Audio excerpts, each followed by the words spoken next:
సంతోషంగా విహరిస్తున్నారు. వారి సంతోషానికి అవధులు లేవు. సంతోషంతో శివపార్వతులు కైలాసంలో నాట్యం చేస్తున్నారు.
దేవి,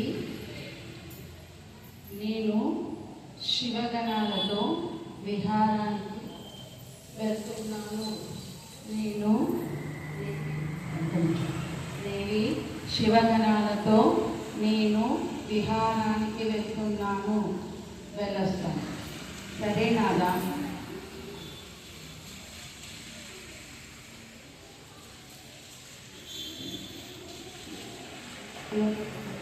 నేను స్నానం చేసుకోవడానికి వెళ్తున్నాను.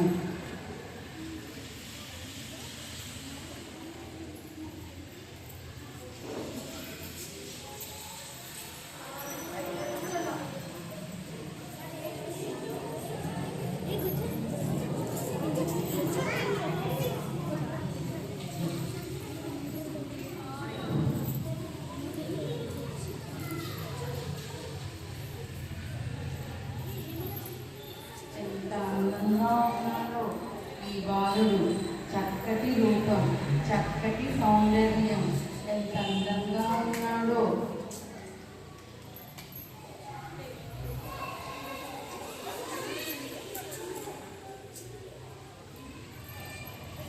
అయినా బాలుడా, నేను స్నానానికై వెళ్తున్నాను.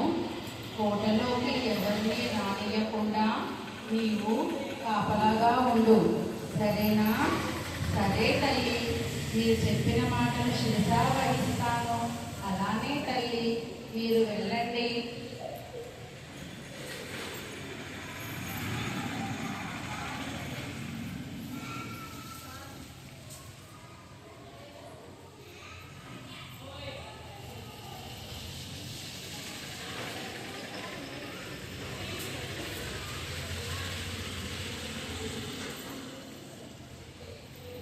తల్లి చెప్పిన మాటను నేను శిరసా వహిస్తాను.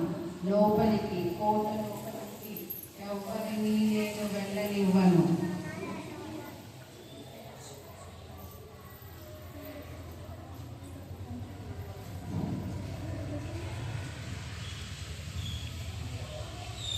లోపలికి పోబోతున్నాను. శివుడు, ఆగండి. ఎవరు మీరు? లోపలికి రాకూడదు. మీరెవరైనా సరే, నేను లోపలికి మిమ్మల్ని రానివ్వను. నా తల్లిగారు చెప్పారు, ఎవరిని లోపలికి రానివ్వద్దని. ఏమి ఎవరనుకుంటున్నావు నువ్వు? నేను పార్వతీ పతిని, శివుణ్ణి. ఇది నా కోట. నేను ఎందుకు రాకూడదు? లేదు, రాకూడదు. మీరెవరో నాకు తెలియదు. నా తల్లి చెప్పిన మాటని శిరసా వహిస్తున్నాను. వెళ్ళండి ఇక్కడి నుండి. మీరు ఇద్దరి మధ్య యుద్ధం జరుగుతుంది, మాటల యుద్ధం. శివుడికి కోపం వచ్చి త్రిశూలంతో బాలుని తల తీసేశాడు.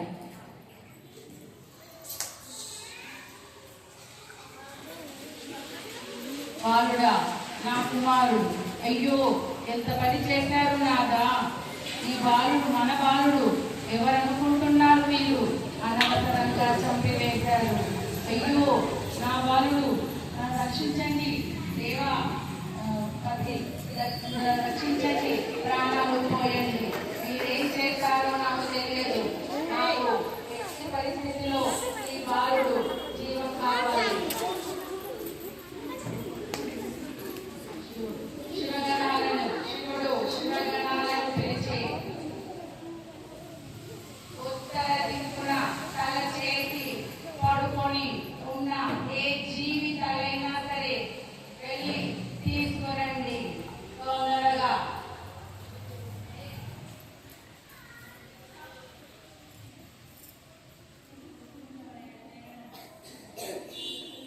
శివగణాలు వెతుకుతూ ఉన్నారు, చుట్టూ చూస్తూ ఉన్నారు, ఎక్కడా కనపడట్లేదు.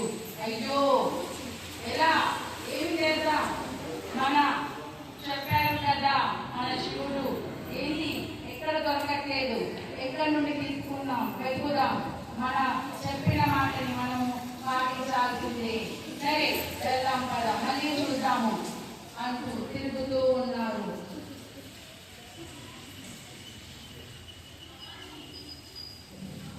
అదిగో ఉత్తర దిక్కున పడుతున్న ఒక ఏనుగు ఉంది, చూద్దాం.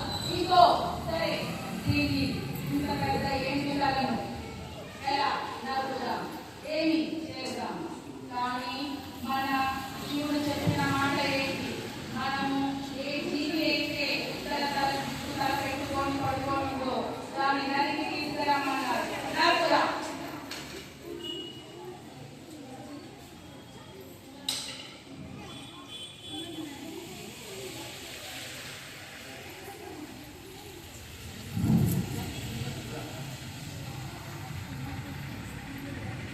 స్వామి ఇదిగోనండి, ఇదిగో ఉత్తర దిక్కున తల పెట్టి పడుకున్న ఈ గజానని మొహాన్ని తీసుకువచ్చాము. సరే వెళ్ళండి. దేవి, ఇదిగో నీ పుత్రునికి తల పెట్టాడు. అయ్యో దేవా, నా అందమైన బాలునికి ఈ మొహం పెట్టాలా, ఎలా చూడగలను ఈ మొహాన్ని, లేదు నా అందమైన నా బాలుడి ముఖం పాడైపోతుంది, నేను చూడలేను. ఏమి కాదు దేవి, ఈ మొహాన్ని నేను చాలా అందంగా తయారు చేసి ఈ బాలుడికి పెడతాను, నువ్వు ఏమీ బాధపడకు, సంతోషపడు, సరేనా? సరే దేవి, సరే స్వామి, మీ ఆజ్ఞ. శివుడు తన బాలుడైన బాలునికి ఆ గజాసురుడి మొగాన్ని పెట్టి పునర్జీవం పోశాడు. లేదు బాలుడా, అమ్మా అమ్మా అమ్మా, అయ్యో నా కొడుక ఎంత చక్కగా ఉన్నావయ్యా, ఈ మొహానికైనా సరే చాలా చూడముచ్చటగా ఉన్నావు, సంతోషం, నీ ప్రాణాలు దక్కాయి, నాకంతే సంతోషం. స్వామి, ఈ బాలుడికి ఏదైనా పేరు పెట్టండి. సరే, ఈ బాలుడికి గజనాథుడు, వినాయకుడు అని పేరు పెడుతున్నాను. లోకంలో ఎక్కడ పూజ జరిగినా, ఏ శుభ సందర్భంలో ఏ పని అయినా సరే నీ కొడుకుకు పూజ చేసిన తర్వాతనే అన్ని పనులు జరుగుతాయి. సంతోషమేనా దేవి? సంతోషమే స్వామి.